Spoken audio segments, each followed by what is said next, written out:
আমরা ঐক্যবদ্ধভাবে ঠেকিয়ে দিতে প্রস্তুত থাকবো।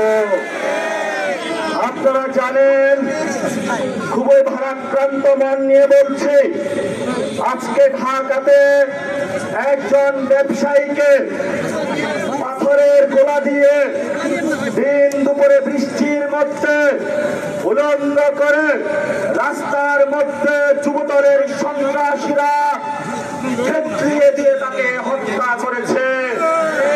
ব্যবসায়ী ভাইদের উদ্দেশ্যে বলবো, আপনারা এই 5 তারিখের পরে লন্ডনে সিরিয়াল করেছেন, বিএনপির নেতা কর্মীদের কাছে সিরিয়াল করেছেন, কিন্তু আজকে বিএনপির নেতা কর্মীরা আপনাদের শরীর ক্ষেত্রে দিয়ে উপযুক্ত জবাব দিয়েছে।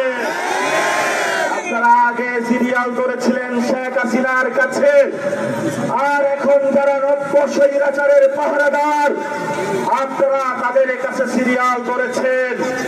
আপনাদের উদ্দেশ্যে বলতে চাই, আপনাদের বিবেক বোধ জাগ্রত করুন। বাংলাদেশের 18 কোটি মানুষের আপনাদের প্রোডাক্ট গ্রহণ করে এই ফ্যাক্টরিগুলো বাংলাদেশের মানুষ শ্রম দিয়ে কাজ করে, কিন্তু বাংলাদেশের মানুষের পকেটের টাকা নিয়ে আপনারা যদি কোনো স্বৈরাচারকে সুযোগ করে দেন বাংলাদেশে, এই ব্যবসায়ী ভাইদেরকে বলবো, বাংলাদেশের 18 কোটি জনতার আদালতে আপনাদেরও বিচার হবে।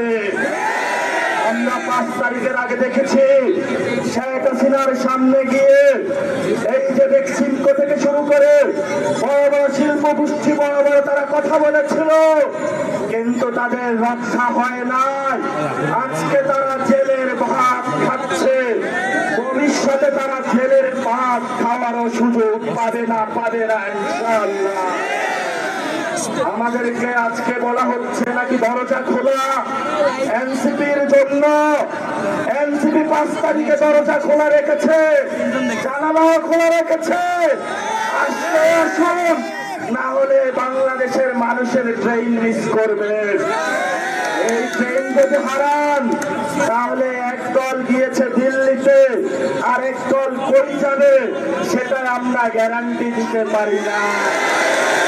খুলনা অঞ্চলে নাকি বাঘ বেশি বেড়ায়, খুলনা অঞ্চলে নাকি রয়্যাল বেঙ্গল টাইগার আছে। খুলনাবাসী যদি প্রস্তুত হয় চাঁদাবাদ, সন্ত্রাস, মাস্তান, মাদক কারবারি সিন্ডিকেটকে ঠেকিয়ে দিতে খুলনাবাসী একাই যথেষ্ট। খুলনাবাসী পারবেন না? এই খুলনাবাসীর সামনে সাক্ষ্য রেখে বলে গেলাম, আপনার ভাই শহীদ হয়েছে, আপনার বোন শহীদ হয়েছে, আপনার ভাই এখনো হসপিটালে কাতরাচ্ছে, আর চাঁদাবাজরা, নব্য চাঁদাবাজরা আমাদের উপরে নতুন করে চোখ তুলেছে।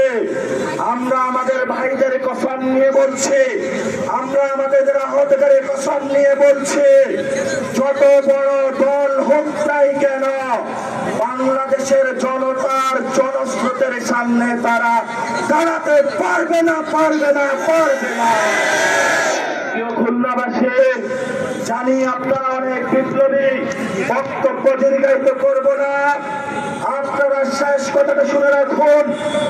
বাংলাদেশের গণতান্ত্রিক প্রক্রিয়ায় যাওয়ার জন্য আমরা দল গঠন করেছি। আমরা বাংলাদেশে শান্তি চাই, আমরা বাংলাদেশে সুসংহত ব্যবস্থা চাই, কিন্তু যে প্রক্রিয়ার মাধ্যমে যাব সেটার একটি সাংবিধানিক প্রতিষ্ঠান হলো নির্বাচন কমিশন। নির্বাচন কমিশনের ইতিহাস কি আপনাদের জানা আছে? তরুণ হুদার কথা কি জানা আছে? রকিবের কথা কি মনে আছে? নতুন হুদা রকিব আবিষ্কার হয়েছে, প্রধান নির্বাচন কমিশনার নাসির। সেই হলো লন্ডন থেকে বার্তা দেয় আর বাংলাদেশে প্রচার করে।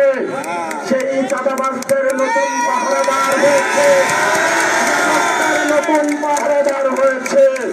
যদি নির্বাচন কমিশন আরেকটি পায়তারা করার ষড়যন্ত্র করে আপনারা খুলনাবাসী থেকে নির্বাচন কমিশনে মার্চ করবেন। আমরা যতদিন জীবিত থাকবো, এই আপনাদের সামনে যারা তরুণ প্রজন্ম আছে আর আপনারা এখানে যারা তরুণ প্রজন্ম আছেন, আমাদের কোনো ভেদাভেদ নাই, কোনো পদবি নাই। আমাদের একটাই পদবি, আমরা হলাম জুলাই যোদ্ধা। জুলাই যোদ্ধাদের জয় হয়েছে, আগামী তো জয় হবে, জয় আমাদের নিশ্চিত। বাংলাদেশ ভালো থাকুক, খুলনাবাসী ভালো থাকুক। আসসালামু আলাইকুম ওয়া রাহমাতুল্লাহ।